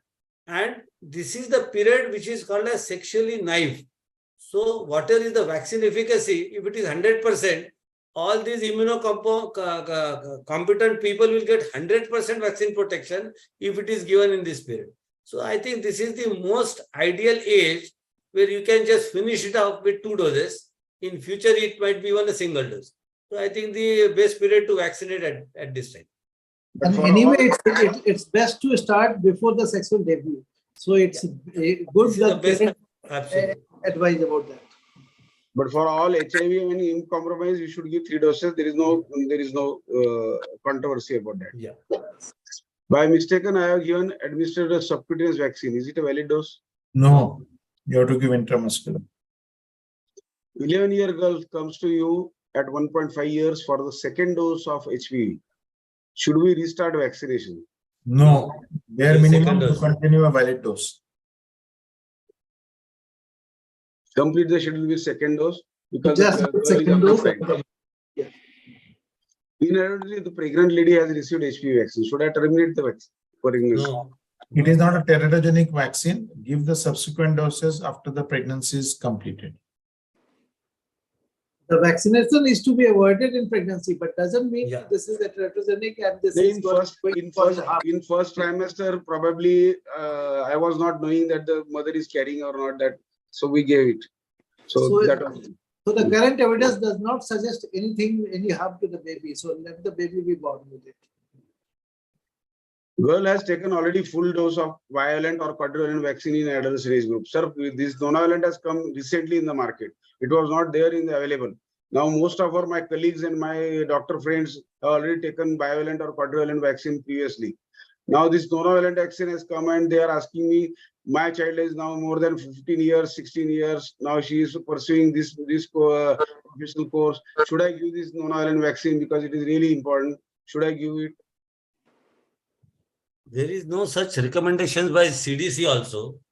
But what the CDC says, if parents are interested in giving the Gardasil 9, who has already received Gardasil, this bivalent or quadrivalent HPV, you should discuss with the parents, explain them the additional protection of say 12 to 15%, not more than that. And if the parents are convinced and financially accepting the cost, then you should start giving it after 1 year of the last dose of HPV4. Basically, because all the trials are available after the age of the gap of 1 year. So, and should be completed with whatever the age appropriate vaccination. Yes, complete vaccination schedule should be given, which is age appropriate. Now, this is a 35-year-old lady. When I said to the mother that basically your female child is 9 to 14 years and this is an excellent vaccine which is available, she said, why can't I also get this vaccine?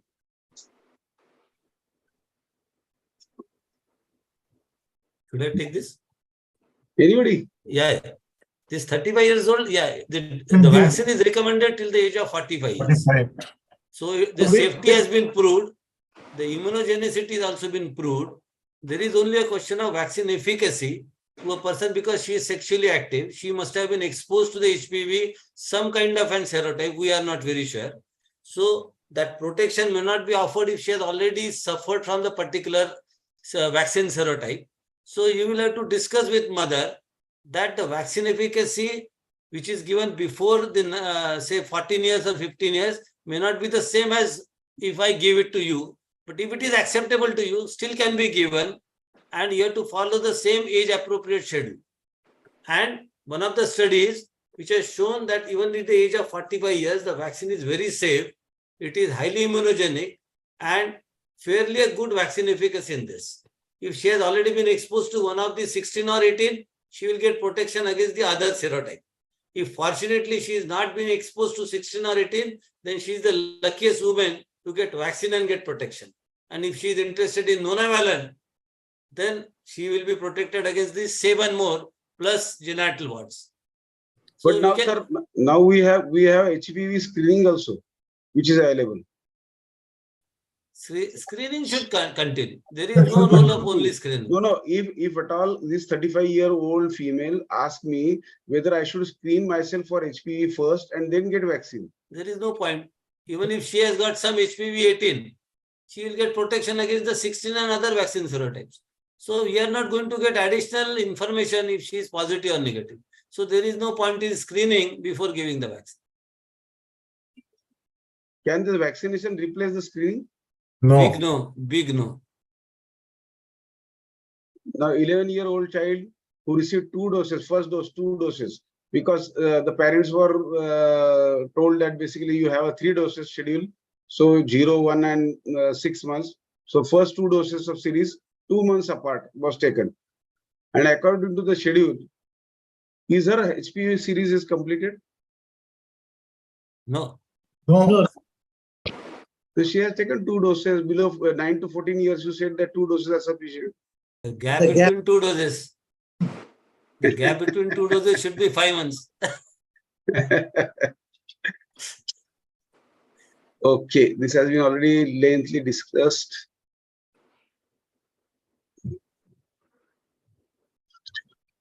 Do you know the SAGE? What is the basis? Any data which probably you stalwarts know?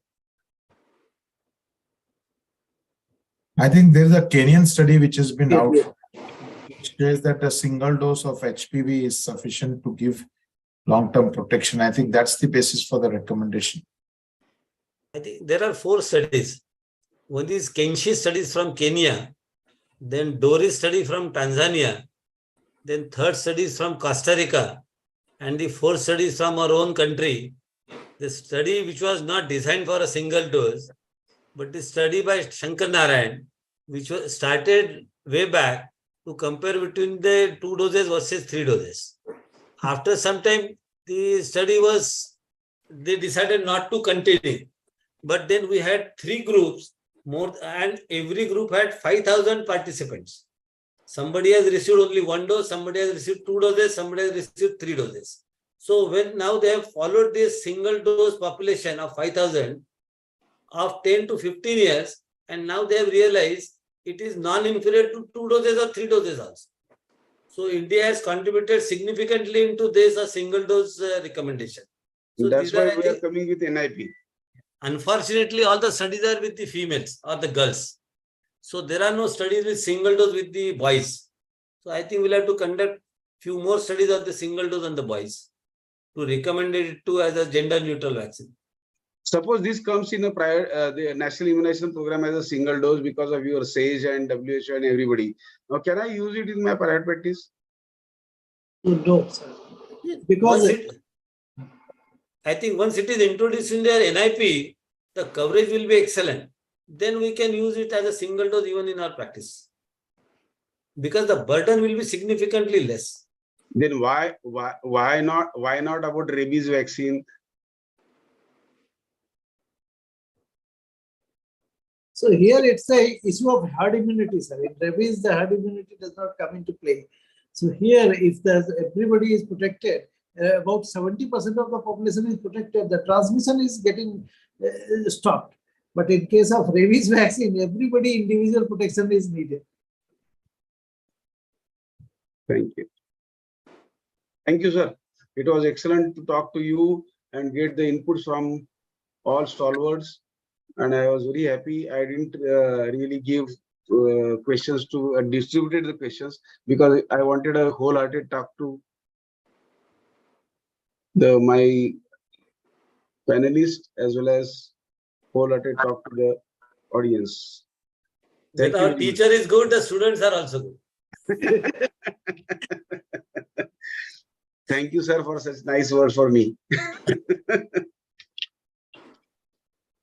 Wonderful talk by Dr. Sanjay Lalwani and wonderful panel as always. So many things are new for many people like me. I just have one question for all the panelists. We hear in JE vaccine going to endemic area from non-endemic area, urban area. We do not advise vaccine. But at the same time, in many developed country, or there is a traveler's advisory to take a JE vaccine if their traveling period is more than 1 month. How do you decode this? See, basically the virus is exophilic. So virus is exophilic. And it is said that why this 1 month has come up, that I really do not know. Because I have searched for many literature, but there is nothing to say that basically. But if you are traveling for an endemic area and you are going to stay outside in the rural area, the mosquitoes are exophilic. They are not endophilic. So up to 5 kilometers they can travel and exophilic in nature. So if you are camping outside, probably there is a high chance that you will get a JE. I think that 1 month has come basically to reduce unnecessary vaccination to whosoever is just crossing in that endemic area. Suppose I am going to a place for a 1 day and come back, I should not take the vaccine, because it is not that couple of bites by the mosquito and I will get the JE vaccine. So that 1 month is very apparent. This is not something which is which has come from some scientific evidence, but they say JE vaccine should be recommended to those who are going to stay for a longer period in the JE endemic area. So that 1 month has come. And especially for those who are having the outdoor activities. Suppose that old person who is going to stay inside the house for months together may not get even the Japanese encephalitis. But somebody who is campaigning outside, or somebody who has started working into the paddy fields, or an agriculture worker who has to go and see the agriculture fields, and if he is working there for a longer period, he is susceptible to get the Japanese encephalitis. Therefore, he should take the vaccine. So if you are going to see traveler, see in the other country which is endemic for Japanese encephalitis, and if you are going to stay for a longer period of time, you are not going to stay inside the house for 1 month or 2 months. So they say better to take vaccine and go to that area. So our current understanding is that if somebody who is staying in an urban area, which is not yet declared as an endemic zone for the JE vaccine, and if he is visiting to his native place, which is the endemic area, and he goes twice a year, in that case, my understanding is that we shouldn't be advising vaccine. That period we should not. But then if he's going to stay there for a longer period, but because suppose he says that I'm going to stay for his in a rural area, is going to be there for 3 weeks to 6 weeks. What should be my? Better to vaccinate and send him. See, In it's that- a very in safe that- vaccine. It's a in safe that vaccine. If Vaccine they are is going safe. for a harvesting season, or they are going for a particular marriage season, they are staying for a month, so it's better to vaccinate. So what are the points against not vaccinating? Why Sir? ACVIP is not recommending that it should be given to all? What are the points against why not to give it to all? Why there is a division of endemic or non-endemic? See, basically the WHO has said that if you have a geographical condition similar to the endemic districts around you, the distance is not specified. When we know that the vector travels at least 5 kilometers from the area, and if there is a wind, it can go up to 500 kilometers also. So when we have Jalna, Beed, which is very close to Aurangabad, when we have a lot of districts around Bangalore who are JE positive, should we vaccinate or not to vaccinate? This is a big question. So That's what I'm asking. WHO has already freed you from that. that if your ecological conditions are suitable for the JE transmission, and if you feel that basically they are nearby districts are already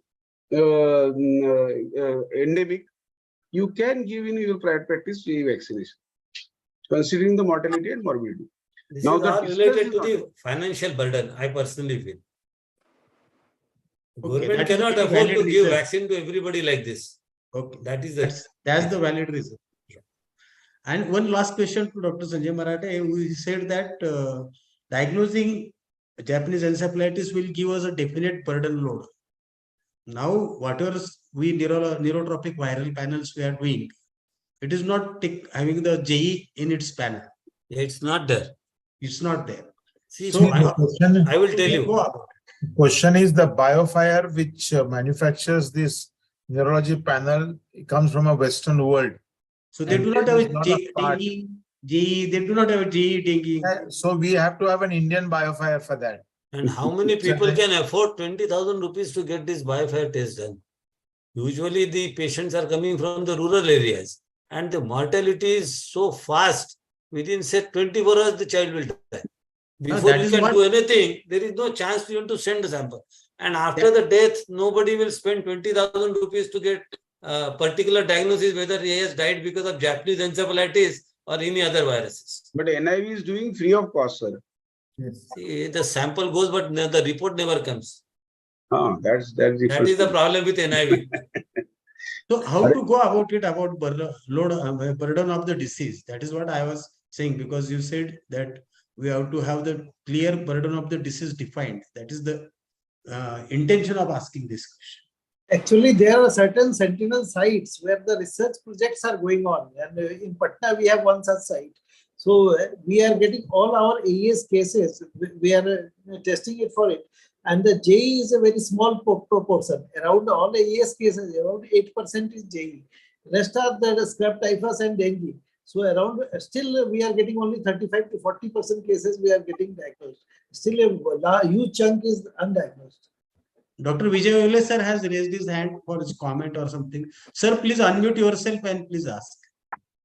Okay, first of all, Sanjay, I was really happy to listen to your talk on Wonderful. public health aspect, and I wonder if you have been appointed as on one of the Mission Indrashab expert. It was really wonderfully covered, and I'm just resting at home. Didn't go to practice, so I just I switched it on and I was listening to all the discussion. A couple of comments. One thing is about influenza. The influenza B is a true pediatric disease, and it is much more severe. The perception is that influenza A H1N1 is a severe disease. No, A H1N1 causes epidemics. It is responsible for most of the epidemics, and that's why it is taken as it is perceived as a serious problem. Whereas H3N2 and B are more severe than in terms of morbidity and mortality. That is for your influenza vaccine. My second comment on JE vaccine, which is in discussion. If you look at the evolution of JE vaccine history, there was no vaccine. The chimeric vaccine which Sanofi made is not available in our country. We hurriedly imported in 2005, the vaccine which was made by China, Chengdu, when we had those outbreaks of AES in our country. And that is one vaccine which came to our country without any trial, without any efficacy or immunogenicity data. It was introduced in campaign mode to control the disease. And there were 500 plus adverse events, and a special committee was appointed. Dr. A.K. Datta, Dr. Jacob Jan, they were part of this committee. And then they discovered that the vaccine, the deaths and the adverse events are not related to the vaccine. However, that single dose SA-1442 vaccine was not effective in controlling the subsequent outbreaks for two reasons. One thing is all the AES were not JE, and secondly, the duration of protection was offered by was not optimum. So they finally changed it to 2-dose schedule. So if you look at the government supply and government vaccination program, they use 2 doses of SA-1442 live vaccine. Now, more and more safer and better vaccines are being manufactured. The killed SA-1442, and then you have this polar strain vaccine from Bharat Biotech. These vaccines are so safe And if you look at the number of districts which are being reported as endemic, it is increasing with every passing year. And as Dr. Khadke was saying, that surrounding Bangalore city, the districts are endemic, but Bangalore there is no recommendation. So that's really very arbitrary. And the way the vectors are spreading, and probably more and more, intermediate hosts are being identified. So that is the reason why there is increased number of endemic districts. Gradually, I mean, the whole it will come as a routine, vaccination all over. If you look at the about 6-7 years ago, when 4 changes were made by NTAGI of introducing IPV and other thing, one of the changes was into using adult vaccination for G within 1 kilometer of an index case. That was one of the new addition which was made. So this was based on this, that there is the cutoff. There is no sacrosanct cutoff border of endemic versus non-endemic. So since a safer and limited, not very safe and limited vaccine stock were available in the past, it was recommended to, they were defining districts, etc. But with the advent of safer vaccines and unlimited stocks, now this vaccines are very easy to produce and they are pretty safe. So sooner the recommendation will give it to all children. Now, other question that was raised was why the BioFire has no JE included in it. It is not because the Western world has developed the panel, because the viremia in JE is so extremely short lasting that it doesn't give a good yield. The gold standard for diagnosis is IgM and CSF. So even if tomorrow some Indian manufacturer comes up with JE PCR, it will not give good yield. And that is one of the reasons why there is no human-to-human transmission of GE. So even suppose a GE infected patient, mosquito bites that patient and bites another human individual, it doesn't spread GE from one human to the other human. And that's the reason why there is no PCR for GE in the multiplex panel. And this is what is my understanding and my input. Thank you very much. Thank you, sir.